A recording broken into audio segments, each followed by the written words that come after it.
tous, bienvenue dans votre émission à la rencontre des élites. C'est ainsi nous avons le plaisir d'inviter Abdourahmane Kane, secrétaire général de l'Union des enseignants du Sénégal. Abdourahmane, bonjour et bienvenue dans votre et merci d'avoir accepté notre invitation. Je vous en prie, bonjour à vous aussi, Monsieur Djigo, et bonjour à tous les internautes qui nous suivent à travers le monde. Vous avez décrété grève de 24 heures qui commence ce lundi. Concernant les points que vous avez énumérés, le renversement des fonctionnaires, c'est ça? Le décisionnaire dans le corps des fonctionnaires. Dans le corps des fonctionnaires. Pouvez-vous revenir un peu là sur ça? Tout à fait. Donc nous avons déposé un préavis de grève depuis le 10 janvier.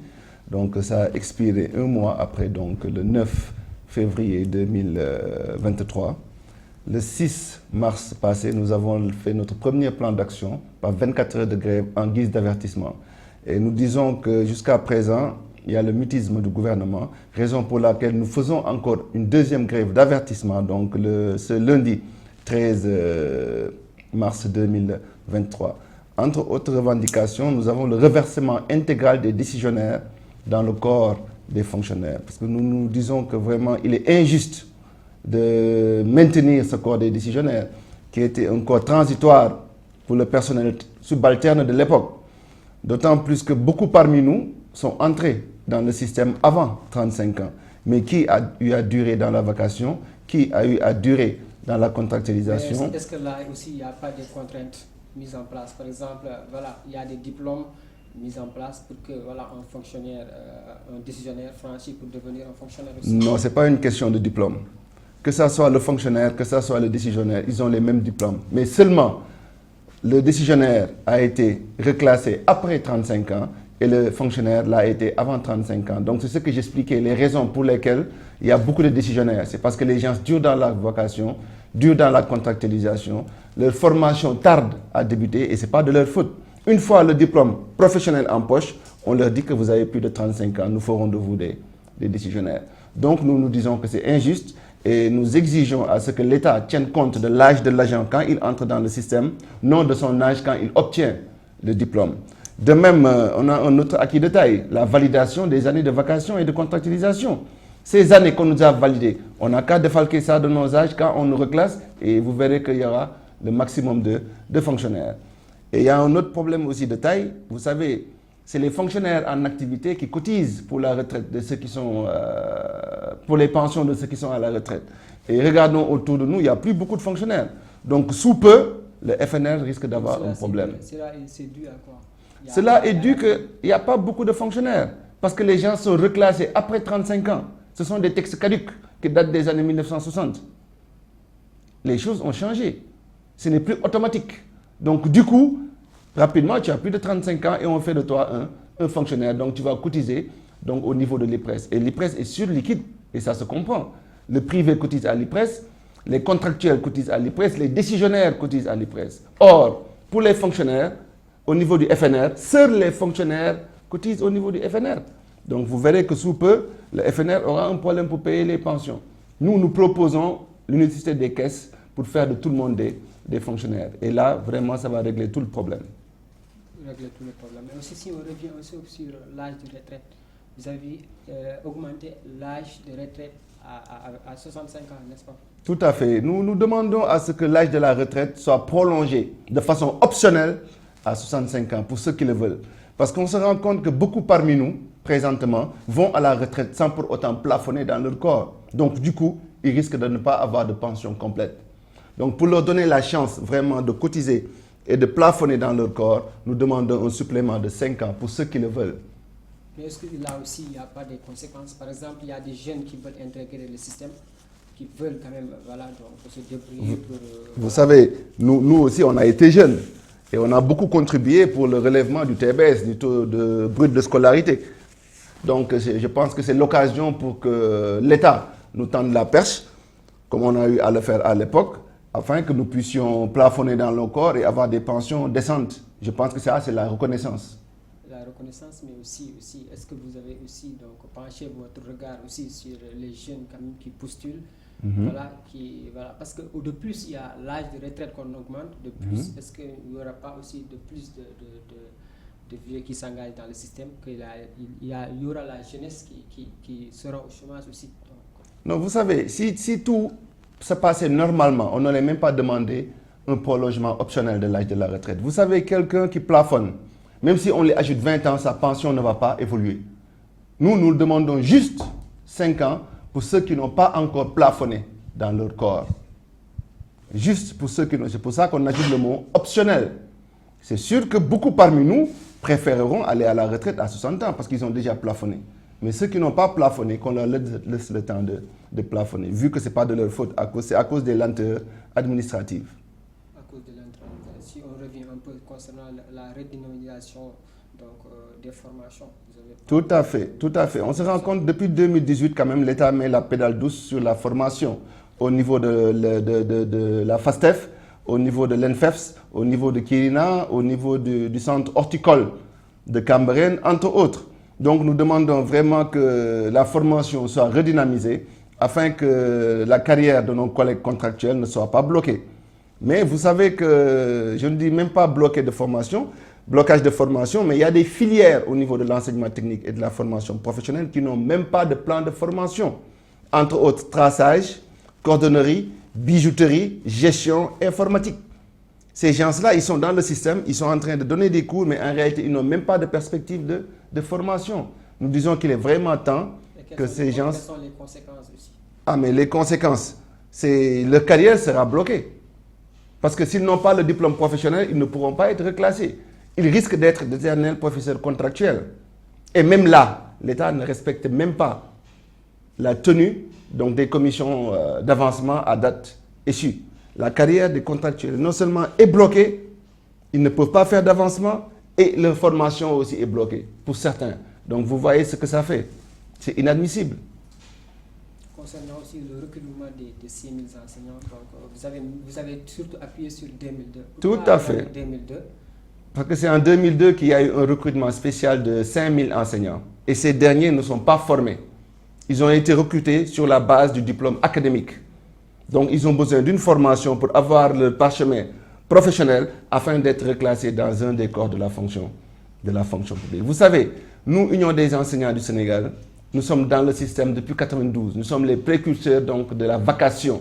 Et nous sommes toujours battus pour cette formation. Et nous disons à l'État, tant qu'il y aura un enseignant non fermé, il nous verra devant lui pour un affrontement, afin que ces derniers puissent l'être. Vous avez tantôt aussi parlé concernant l'âge, je ne sais pas, certaines personnes, par exemple, s'ils décèdent et tout ça. Il y aura tout à fait. La formalité des papiers, il y aura un retard aussi. Tout à fait. Là aussi, nous invitons l'État, nous exigeons de l'État vraiment qu'un traitement diligent soit fait pour les retraités et aussi les retraités décédés. Parce qu'on se rend compte que beaucoup parmi nous, une fois décédés, les ayants droit ont des problèmes pour toucher la pension. Certains même préfèrent des fois vraiment laisser la pension à l'IPRES. Et nous disons que c'est inadmissible et ce n'est pas de la reconnaissance pour quelqu'un qui a eu à faire plus de 40 ans de bons et loyaux services. Une fois décédé, je pense que quand même, ces ayants droit quand même doivent pouvoir bénéficier de sa pension.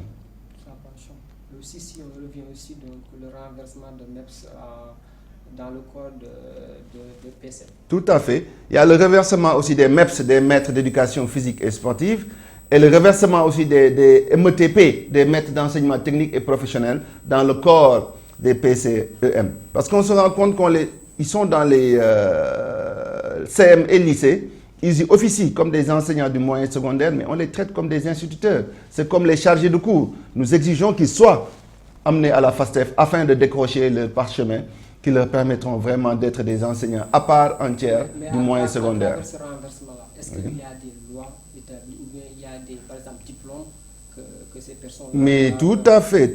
Vous savez, la fonction publique réagit en BFM, BFM plus 2, Bac plus 2, etc. Donc, les MEPS remplissent et les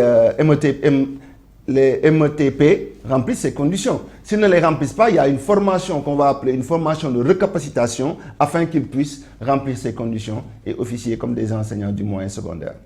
Des enseignants du moyen secondaire. Ben, il y a deux points vraiment très importants. Donc, c'est les chargés de cours, qu'on les amène à la FASTEF.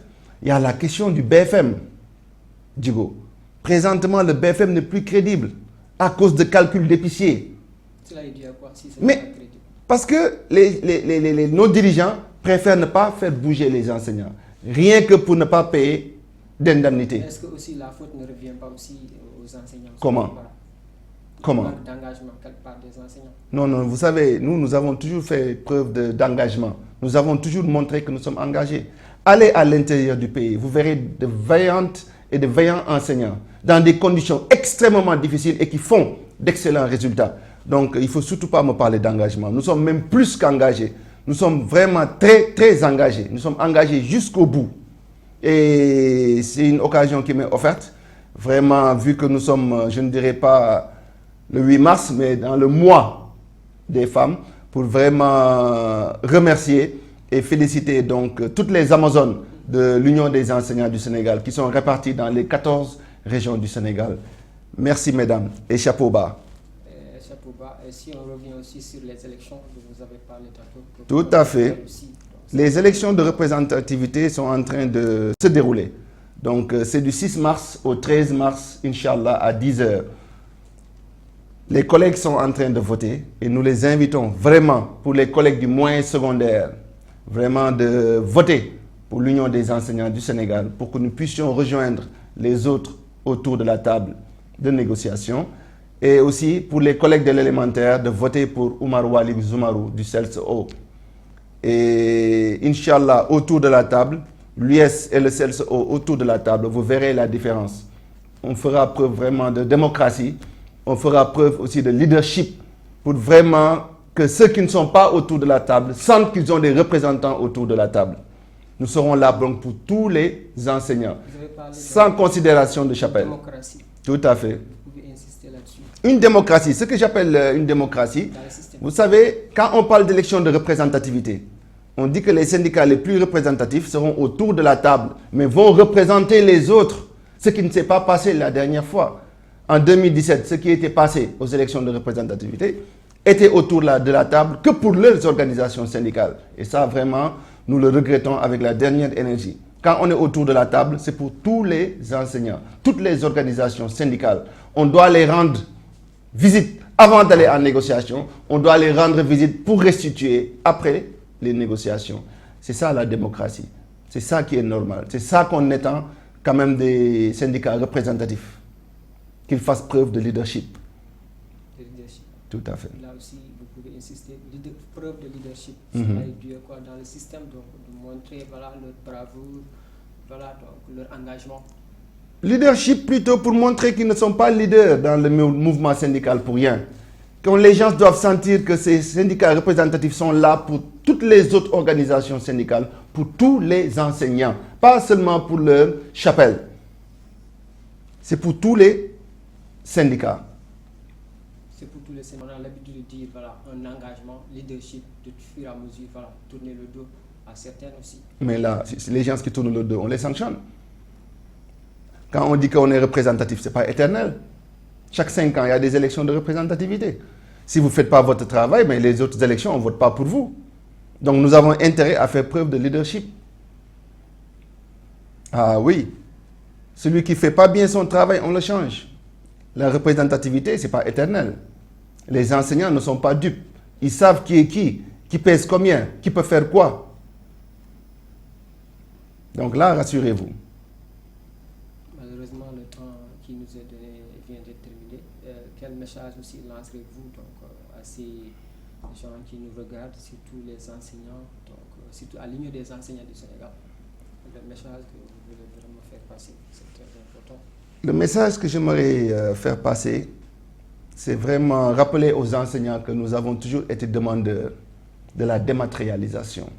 Et je pense qu'une occasion nous est donnée, donc à travers les élections de représentativité, où nous sommes les cobayes pour montrer aux gouvernants que la dématérialisation est bien possible dans le milieu enseignant. Donc on a un challenge. Et le premier challenge, c'est un fort taux de participation aux élections de représentativité.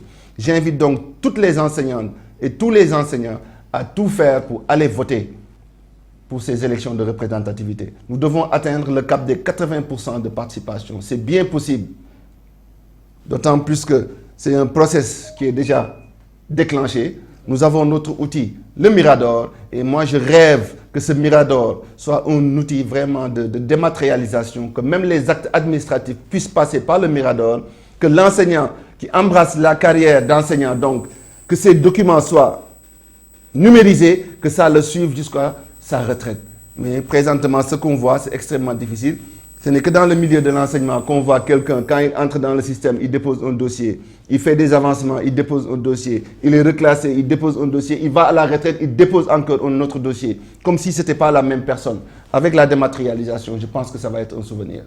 Mais je ne veux pas vous couper la parole, juste revenir, si au cas où votre deuxième plan d'action, vous comptez passer l'action, donc par exemple, si au cas vous avez parlé de grève, c'est 6, n'est-ce pas? Le 10, le 13 mars, il y a 24 heures de grève d'avertissement encore. Si ce grève échoue là, votre dernière, voilà. Bon, moi je ne pense pas que cette grève échoue. Je pense plutôt que l'autre partie qu'il fasse la sourde oreille. Et dans ce cas, nous allons faire monter la chose de notre trait. Donc, la chose ira crescendo. Crescendo. Ouais. Ainsi, s'achève notre émission. Merci beaucoup, Abdourahmane, d'avoir accepté notre invitation. Merci, M. Digo. À la technique, LH, à la présentation, à Lucien Digo. On se donne rendez-vous la semaine prochaine, même heure, même date, sur Ngalam TV. Merci beaucoup.